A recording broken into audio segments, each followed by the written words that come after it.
Praise be Jesus and Mary.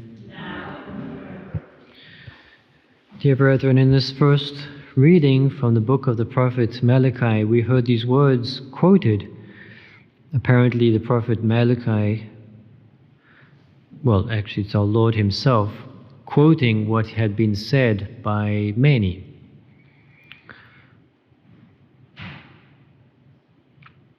It is vain to serve God. And what do we profit by keeping his command and going about in penitential dress in awe of the Lord of hosts? Rather we must call the proud blessed, for indeed evildoers prosper. So, just to be clear on that, this is quoting not our Lord, but it's our Lord quoting what people were saying toward him and about serving him. They were saying basically that it wasn't worthwhile keeping the commandments and loving God because evildoers seem to prosper, whereas those who try to do good don't. So this whole reading is actually to correct the error of this idea. If we try to accomplish God's will in our lives and obey his commandments, and beyond that to love him, we're not looking for an immediate recompense. We're not looking for some, material, temporal benefit from that. That which would bring us to think that it's better to just, follow the ways of the world, since the evildoers seem to prosper more, is a completely materialistic idea of things. We're not here for material gain. We're here to work out our salvation and so enter into eternal union with God, eternal participation in his own beatitude. That's what he desires. And so it is entirely worthwhile that we obey his will and his commandments, even if that at times is accompanied by the presence of the cross. That's precisely where everything is going to find its highest value, because we're going to be giving of ourselves, loving our Lord, accomplishing his will, even if it costs us, without any, many times, immediate benefit, or seemingly so, without any immediate benefit. Precisely because we're not working for an immediate benefit, as I already pointed out. We're working for an eternal one, a supernatural one. Whereas, as Saint Augustine says, and these are tremendous words of Saint Augustine says that the prosperity of those who are far from God is very often a prelude to their eternal damnation. In other words, God is saying, I can't give you, and I can foresee that I can't give you any eternal reward for the little good that you might have done, so I'm going to let you have it now. That's what Saint Augustine says. So there's nothing to be envied at all in the prosperity of those who are far from God. Rather, we should pity them, especially if we see that they are, deep-rooted in evil ways, and in spite of that, in great prosperity. We should be praying for them, and all the more on account of that, do penance, and wear our penitential dress, as it's called here in the book of Malachi. So once again, we're working for an eternal reward, and also all of this finds its greatest value in the fact that we're loving God by doing that. So it's not just a case of wanting some eternal reward, it's a case of loving him now. And you can't love him now by just, living in a worldly way. You have to love him now by obeying his will now, obeying his commandments now. So love itself justifies everything. If you want to love God, you can't do that without obeying his will, without observing his commandments. And so in the light of love, it makes complete sense to do that, even if, once again, there does not appear to be any immediate benefit. Actually, the benefit is always immediate. It's just that it's spiritual, it's supernatural, it's not material. It's a growth in union with God, a growth in virtue, a growth in a title, so to speak, to eternal participation in his beatitude. So let's keep this in mind when that temptation turns up, and also keep it in mind when people speak in this way, sort of questioning God as to why he doesn't intervene, and saying, that the people in the world who are far from God seem to suffer less, just remind them that that is a worldly way of thinking. In today's Gospel, our Lord reminds us of the power of prayer, but also of holy desires. Seek and you will find. Knock and the door will be open to you.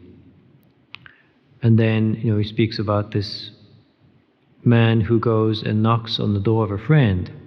And in the end, the friend gives him the 3 loaves of bread just because of his insistence and of his persistence as well.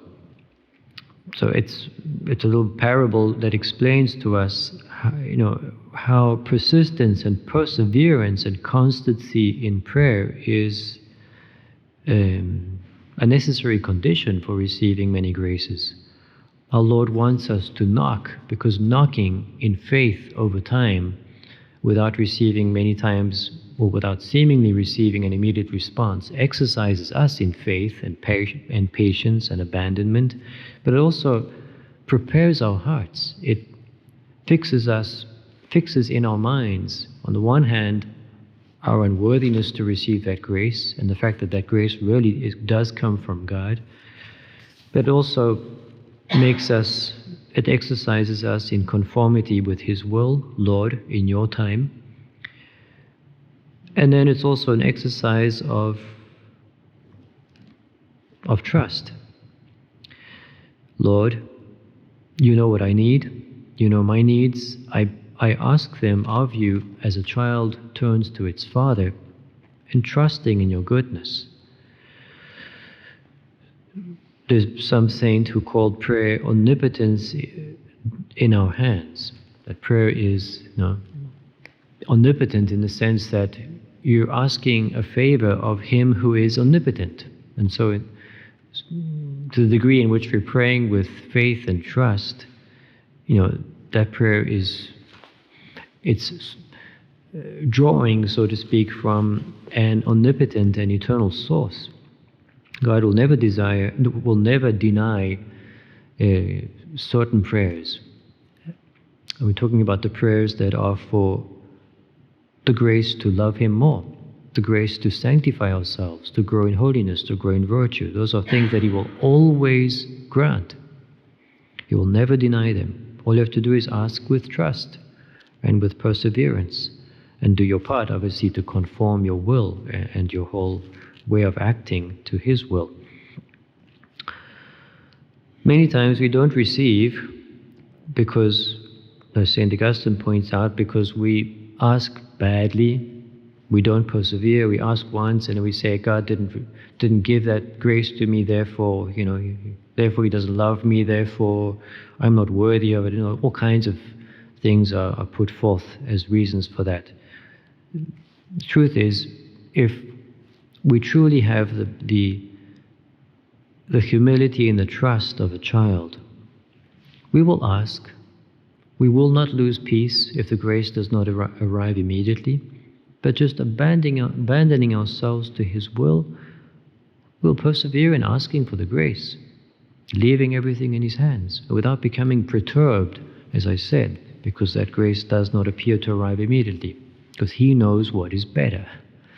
So we're exercising ourselves not only in asking, but also in abandonment to His will and to His wisdom. So let us learn from this, to have this trust and abandonment in our prayer, and also perseverance and constancy in prayer. Also to have a greater appreciation of the value of prayer.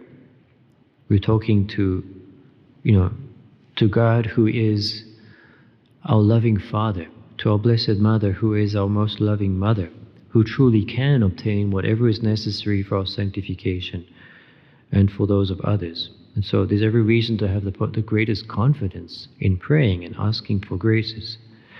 Obviously, we don't pray just to ask for graces. The key reason, the primary reason for praying is because we need to put ourselves in contact with God and adore Him, thank Him, love Him. That's the primary motive for prayer. But it's still an important part of prayer, even though it's secondary. that of asking for the graces we need and of interceding for the world, above all the grace of conversion and sanctification. So may our Blessed Mother help us to cultivate in our hearts these dispositions, so that our prayer may always draw down many graces upon ourselves and upon the world, for the glory of the Most High. Praise be Jesus and Mary.